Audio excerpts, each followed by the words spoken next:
Do you mind if I sit? My old bones aren't what they used to be.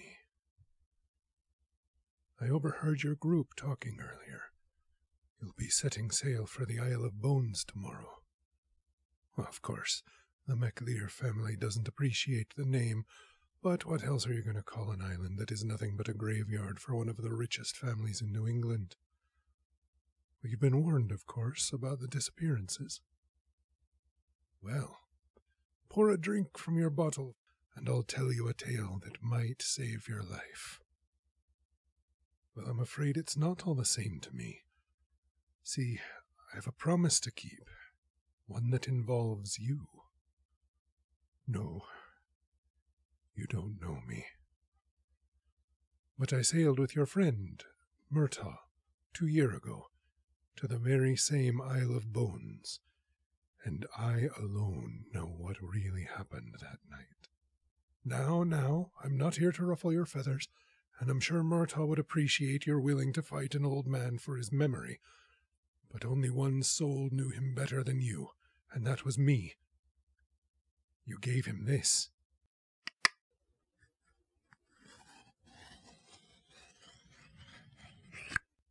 Yes, the very same Spanish coin you found on the beach when you were children, and I've come to give it back to you. Now please, sit, and hear my tale. He was just about the age you are now when he made that voyage to the Isle of Bones, just turned 18. And from the way he carried on, you'd have thought serving aboard the Meridian Star and making the run to Aalveir was his life's ambition. In fact, the only thing he talked about more than that was you. So much so, in fact, that some of the lads joked that you were lovers. Oh, I'm not asking. He said that you two shared a bond, but he never told another soul what it was. Of course, it wasn't all jokes and stories aboard the Meridian Star. Deckhanding be hard work, and Murtaugh was on his first voyage. Made a lot of mistakes, and got cuffed more than once by the first mate, that giant of a man named Vincent you met earlier tonight. On a routine voyage that would have been severe, but the journey to the Isle of Bones is anything but routine.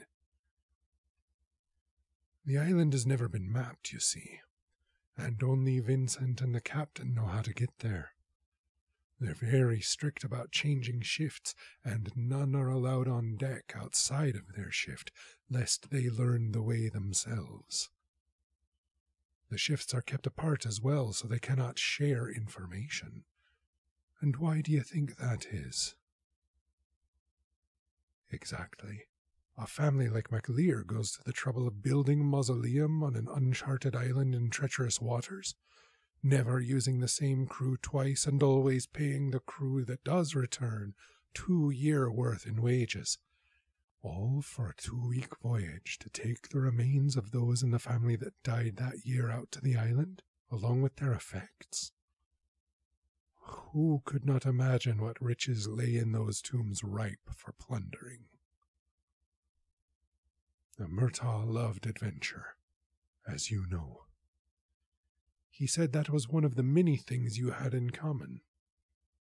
And despite the warnings of the captain, he snuck down into the part of the hold where none but the captain and the first mate were allowed, the place where the bodies and their things were kept. The things he saw there put him ill at ease about the journey, but we were already several days along. How do I know? I was there. He had his reasons, I had mine. The Aalveir family is large and powerful, but there were no fewer than 50 coffins in that hold. A handful obviously belonged to the family, gold and marble, with the names of the deceased etched into plaques on the side. But there were others, some quite old and recently unearthed in the cheapest of pine boxes. There was nobody to tell. Who would believe that the Aalveirs were grave robbers? Obviously the captain knew. were one of us to incite a mutiny and take the ship, we would still be stranded at sea. All that could be done was to sail on to the Isle of Bones, in the hopes of finding evidence to prove our findings once we arrived. He grew quiet after that night, but he kept his eyes and ears open, and he noticed that another crew member went missing every day or two. He thought he knew where the missing crew members had ended up, and against all wisdom he snuck back into the hold the night before we reached the isle to check. He had expected to find them dead, perhaps even drained of blood, as his imagination had convinced him that the captain and first mate were vampires. But what he actually found was much, much worse. The missing crew was there, but they were not dead. They were alive, and they had transformed the hold into a most unholy place. The stolen coffins had been turned onto their sides and opened. They sat end to end across the hull, with a space in the center running the length of the hold, leading to a slab of marble at the far end. The crew and the stolen bodies sat on the arranged coffins like a mockery of a church mass, all facing the marble slab and the figure that stood behind it. It was Vincent, dressed in robes of black and red, and holding a bloody knife over a young goat that had been slit across the neck. The captain, wearing similar robes, held a silver bowl to catch the blood, which Vincent then drank. And as he brought the silver bowl to his lips, his eyes raised and locked onto those of young Murtaugh. Though he was hidden in the shadows and he never made a sound, he knew that Vincent saw him. The man knew he was there. Your friend fled from the room as quickly and quietly as he was able, slipped unseen across the deck and back down into his bunk, where he lay awake the rest of the night in wide-eyed terror, waiting for death to come for him. But death did not come that night. And the next day, the captain and first mate ignored him as they always did when he was not doing something foolish. And when the ship docked at the island, he was sent along with the rest of the crew to clear the hold and carry the objects to the storage house. And when he went below, the hold was nearly empty. The few coffins belonging to the Aalveir family were there, as were the crates of their grave goods, but there was no sign of the stolen coffins or their inhabitants. The floor had even been swept clear of the dirt that had come off the coffins, and in the light of day you could make out 2 large doors up in the hold, with rungs leading up to them. The crew must have thrown the lot into the sea after he fled. Most of the crew were given shore leave to relax in the gardens of the island until nightfall, while a handful, the very same who had gone missing and had been part of the previous night's ceremony, reappeared to carry the cargo into the giant mausoleum that dominated the island.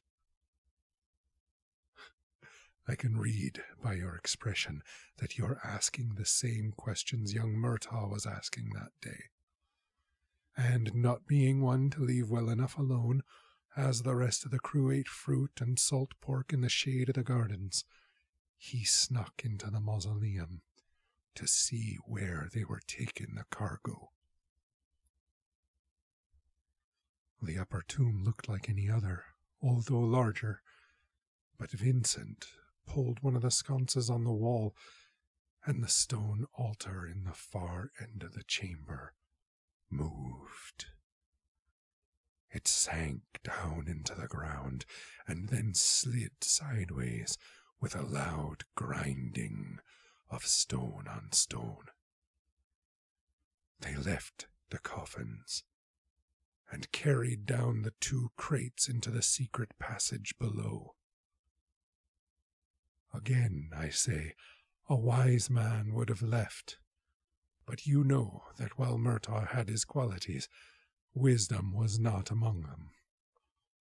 He followed the group down under the earth and into a large corridor, already lit by torches.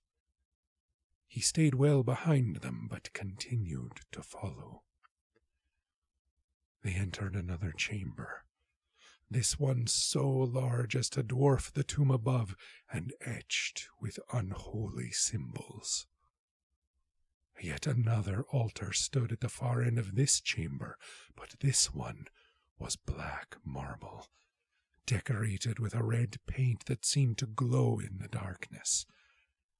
It was also almost twice the height of a man, and 3 times as long. There were chains affixed to the top of it. You could see from the entrance, but not once you started down into the room. They opened the crates. One contained all of the bodies that had been inside the hold. They had been jammed roughly into it and tumbled over each other like gruesome dolls when it was opened. And as the others began arranging the bodies to fit the strange symbols that had been painted onto the floor, the captain and first mate opened the second crate, wherein sat 3 children, huddled and crying. They began to wail when the crate was opened, and their cries echoed off the cavern walls and came back sounding like mad laughter. They hauled the children up to the altar and began to chain them into place. Murtaugh knew he had to do something, but just as he prepared to charge from the darkness, his only plan to surprise the group and hopefully to get out again, something seized his mind, as a firm hand might seize a struggling mouse. The terror was beyond words. It was beyond imagination. Words he could not hear burned themselves into his mind, filling him with such dread and despair that when the force released him, he fell back against the wall, unable to move or even to close his eyes. The crew members took positions in the center of each symbol on the ground, surrounded by corpses, and the captain and first mate stood back by the door, only feet away from Murtaugh. He thought they might have overlooked him, but as if the thought itself had summoned his attention, Vincent turned and looked down at the lad and smiled. The 2 men drew crosses on their foreheads in blood and turned their attention back to the altar. And somehow, your friend knew that he must do the same if he wished to leave this place, but his arms would not stop shaking, and he had no blood to cross himself with. Just then, the horror descended. At the far end of the room, in the darkness high above the altar, 2 glowing red eyes, each the size of a riverboat, began to open, bathing the room in a dim, red, unholy light. As the light fell upon the symbols on the floor, the corpses turned to ash, and the crewmen rotted into piles of flesh and bone in seconds. The children began to scream anew, but their cries changed each moment as their bodies grew. They aged in seconds, growing into adults, but the metal bindings around their wrists and necks were built for children, and their cries were choked off as the iron bit into their necks. And a light came down the length of the chamber towards us. The two men closed their eyes, smiling, as though they were listening to a symphony orchestra. Murtaugh had to do something. He bit off the tip of his finger and started to cross himself. He got half of it done before the light fell on him, and the world turned into blood and pain.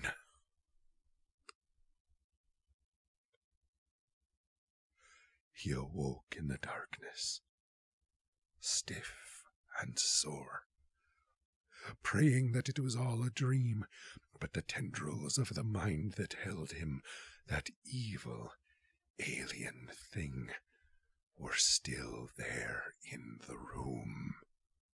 He staggered to his feet and silently fled. The torches in the hall were dark now, and he had to crawl and feel the wall with his hand. He reached the stairs, but the altar above had been sealed once more. Feeling around in the dark, he could find nothing but the space where the stone had slid to allow passage. Then he remembered his matches and dared to light one. So long had he been in darkness that the light hurt his eyes, and he dropped the match. The second and third he broke, as his hands would not stop trembling. With only 2 matches left, he steadied himself, and he remembered a promise he had made to the mother of his closest friend, that he would protect that friend. He lit the next match and squinted through the light to see into the space. At the far end of the space where the stone slid, there was a stone button and nothing more. He did not remember how long it had taken the altar to sink when he watched it the first time, and he knew that if this was the catch for the secret door on this side, he would be crushed by the stone if he did not move fast enough, and his body did not seem to want to move as it had before. And by chance, just before the match burned his fingers and forced him back into darkness, he glanced at his hand. What he saw was not the hand of an 18-year-old lad, but the gnarled, weathered hand of an old man. In horror he cried out, and his cry was answered from the chamber by an inhuman roar, and the invisible tendrils of evil began moving down the corridor after him. The fear drove him, and he pressed the button, but nothing happened. It did not move. In a panic, he began throwing himself into the wall, trying in vain to move the stone. He fell onto his back, and screaming prayers to heaven, he kicked at the wall with all of his might. His heel connected with the button, and he heard a loud snap as the mechanism caught. For a moment he forgot why he was doing it, but the vibration of the moving stone above jolted him back to his senses. He crawled as quickly as he could to the stairs, but that moment cost him dearly. He crawled on his belly as the stone came down, scraping the flesh off his back and his chest, until he fell to the stairs below. But the stone caught his right foot and sheared it off just above the toes. Bleeding, dazed and crippled, he crawled up the stairs as a dim, Red light filled the corridor behind him, and an alien evil presence reached into his mind and filled it with visions no human should see. Each step seemed to take a year from his life, but somehow he made it back outside, only to see that the sun had set and the ship had gone.